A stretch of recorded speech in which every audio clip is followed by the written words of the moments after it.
রাসূল সাল্লাল্লাহু আলাইহি সাল্লাম বলেছেন, বান্দা সেজদায় থাকলে তার রবের সবচেয়ে নিকট থাকে। তাই শুধু আরবি দোয়া না, নিজের ভাষায় বলো।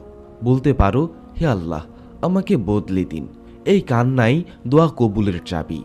4. কুরআন তিলাওয়াতের পর। রমাদান হলো কুরআনের মাস। যখন হৃদয় কুরআনে নরম হয়, তখন করা দোয়া সরাসরি অন্তর থেকে বের হয়। অনেক আলেম বলেছেন, কুরআন পড়ার পর দোয়া বিশেষভাবে গ্রহণযোগ্য। 5. লাইলাতুল কদরের রাত হাজার মাসের চেয়েও উত্তম।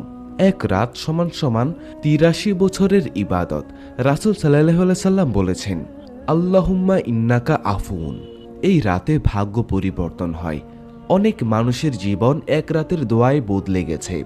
তাহলে কেন দোয়া কবুল হয় না? রাসূল সাল্লাল্লাহু আলাইহি সাল্লাম বলেছেন, এক ব্যক্তি হারাম খাদ্য গ্রহণ করে, হারাম আয় করে,